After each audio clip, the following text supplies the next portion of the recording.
नमस्कार दोस्तों।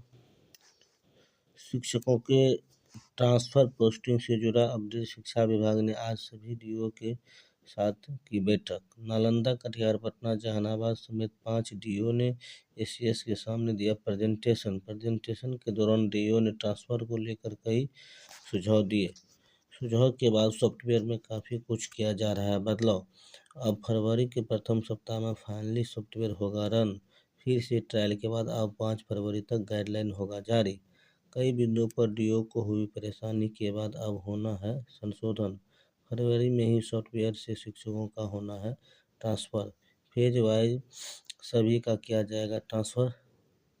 वहीं एचएम के जिला आवंटन पर भी हुई चर्चा। प्रमंडल के साथ 3 जिलों का लिया जाएगा चॉइस। 7 फरवरी के बाद छूटे हुए हेड टीचर की होगी काउंसलिंग। पहले हेड टीचर की पोस्टिंग की प्रक्रिया होगी शुरू। एनसीटी ने 18 माह की एनआईएस डीएलएड को दी है मान्यता। बीएड के बाद अब एमएड भी 1 साल का होगा। 2026 से कोई भी कर सकता है 1 साल का MEd. National council for education NCT 1 वर्षीय बीएड के बाद अब एमएड कोर्स भी 1 वर्ष को करने को तैयार है। इसके लिए एनसीटी के एक दौर की बैठक हो चुकी है। उम्मीद है कि सत्र 2026-27 में 1 वर्षीय एमएड कोर्स शुरू हो जाएगा। एनसीटी ने कुछ समय पहले 1 वर्षीय बीएड कोर्स को फिर से शुरू करने का फैसला लिया था। अभी तक एमएड कोर्स 2 साल का होता है। एनसीटी के सूत्रों ने बताया कि 1 वर्ष के मास्टर प्रोग्राम के लिए टीचर संस्थाओं में 2025 में आवेदन आमंत्रित किए जाएंगे। 2026 से कोई भी कर सकता है एमएड।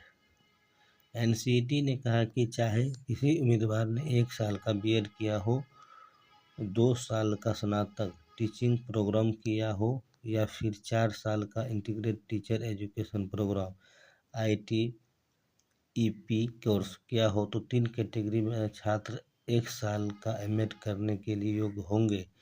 एनईपी 2020 की सिफारिश के आधार पर यूजीसी ने जून 2024 में पोस्ट ग्रेजुएशन कोर्स को शुरू करने के लिए नई गाइडलाइन की थी। उन्हें दिशा निर्देश के तहत 1 साल का एमएड कोर्स शुरू किया जा रहा है। 2023 में दिए गए थे आदेश की तिथि से लागू होगा। तैयारी 2 के अभ्यर्थियों की नियुक्ति की उम्मीद जगी। वहीं शिक्षा परिषद एनसीटी ने 18 माह के एनआईएस डीएलएड को मान्यता दे दी है और एनसीटी ने एनआईओएस की मान्यता देने संबंधी सुप्रीम कोर्ट के आदेश को लागू करने के लिए सभी राज्य एवं केंद्र शासित प्रदेश को पत्र जारी किया है। इधर शिक्षा विभाग ने भी बीपीएससी का पत्र भेजा है और दूसरे चरण की परीक्षा में शामिल होने वाले अभ्यर्थियों की सूची मांगी है। इस पत्र के बाद आयोग ने एनआईएस डीएलएड प्रशिक्षण उम्मीदवार की सूची तैयार करने में जुट गया है। दूसरे चरण में डीएलएड प्रशिक्षित अभ्यर्थियों ने परीक्षा दी थी, पर कोर्ट के आदेश के बाद इनका रिजल्ट रोक दिया गया था। अब एनसीटी के आदेश के बाद परीक्षा में शामिल उम्मीदवारों की एक बार फिर से जग गई है। सुप्रीम कोर्ट का यह आदेश 28 नवंबर 2023 को दिए गए तिथि से लागू होगा। कोर्ट के इस आदेश को लागू करने के लिए एनसीटी ने सभी राज्यों, केंद्र शासित प्रदेशों तथा आयोगों के केवीएस को पत्र जारी किया है। स्कूलों में न्यूनतम 5 शिक्षक होंगे। शिक्षा विभाग के मानक तय किया है कि प्राथमिक विद्यालयों में कक्षा 1 से 5 में प्रधान शिक्षक समेत कम से कम 5 शिक्षक होंगे। वहीं कक्षा 1 से 8 तक के विद्यालयों में प्रधानाध्यापक समेत न्यूनतम 9 शिक्षक होंगे। इस मानक के अनुरूप विद्यालयवार शिक्षकों की स्वीकृति बल और आवश्यक शिक्षकों की रिपोर्ट इस शिक्षा कोष पोर्टल पर 31 जनवरी तक अपलोड करने का निर्देश शिक्षा विभाग ने सभी जिला शिक्षा पदाधिकारियों को दिया है।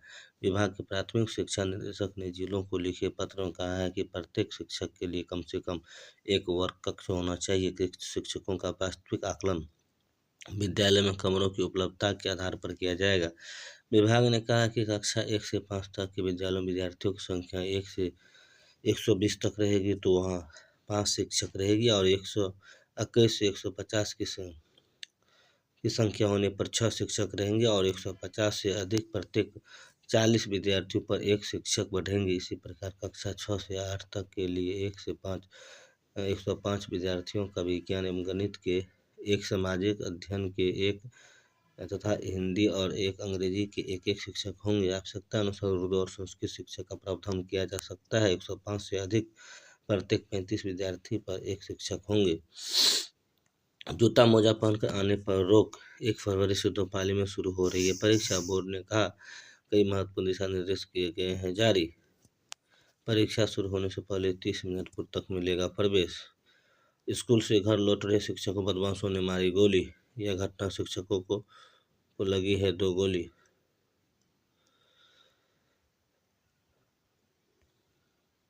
शिक्षक की गोली लगने के बारे में जानकारी मिली, उनका सदर अस्पताल में इलाज कराने के बाद वहां से बेहतर इलाज के लिए रेफर कर दिया गया। पुलिस अपराधियों की गिरफ्तारी को लेकर आसपास के इलाके की घेराबंदी की जा रही है। सेवा शर्त नियमावली को हाईकोर्ट में चुनौती दी गई है। गैर सरकारी संस्कृत मध्यमा विद्यालयों के शिक्षक कर्मियों की सेवा शर्त नियमावली को चुनौती देने वाले अर्जी पर पटना हाईकोर्ट ने राज्य सरकार से जवाब तलब किया है। मंगलवार को कार्यकारी मुख्य न्यायाधीश न्यायमूर्ति आशुतोष कुमार और न्यायमूर्ति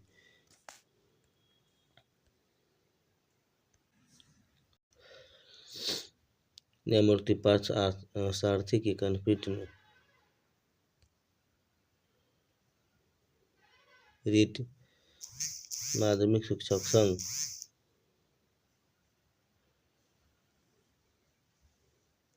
ओर से दायर रीट याचिका पर सुनवाई के बाद सरकार को 4 सप्ताह के भीतर विस्तृत जवाबी हलफनामा दायर करने का आदेश दिया।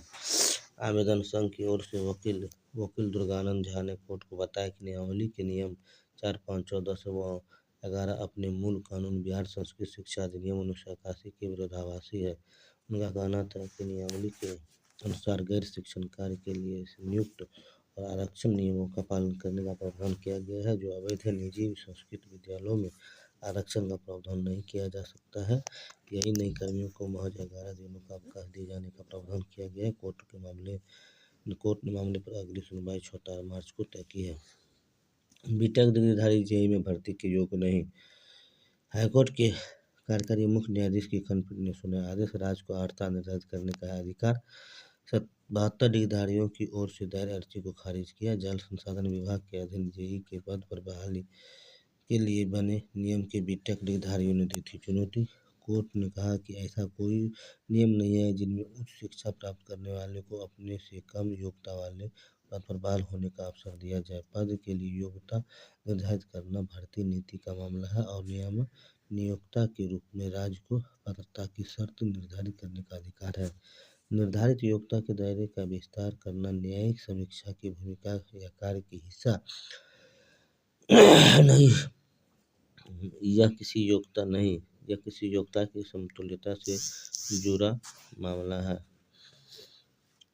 मामला भी नहीं है, जिससे न्यायिक समीक्षा की शक्ति को इस्तेमाल करते हुए निर्धारित किया जा सके। किसी विशेष पद के लिए योग्यता निर्धारित करते समय नियोक्ता विभिन्न कारणों को ध्यान में रख सकता है। जल संसाधन विभाग के अधीनस्थ इंजीनियरिंग सिविल संवर्ग नियमावली 2023 के नियम 8(1)(3)(2)(3) संवैधानिक 72 डिग्रीधारी की ओर से दायर अर्जी खारिज कर दिया गया है। बिहार के प्रारंभिक स्कूल लड़कियों की संख्या लड़के से अधिक असर 2024 की रिपोर्ट है। तीसरी के 33.5% बच्चे ही कक्षा 2 का घटाव कर पाते हैं। जमीन आसमान समुद्र पर एक स्थान साथ नजर रखेगा नया सैटेलाइट। वहीं प्रगति यात्रा हर गरीब के परिवार को 2 लाख की मदद मिल रही है नीतीश कुमार। प्राथमिक स्कूल में 5 और मध्य में 9 शिक्षकों की जरूरी। TRE 2 में सफल NIS अभ्यर्थियों की नियुक्ति की उम्मीद।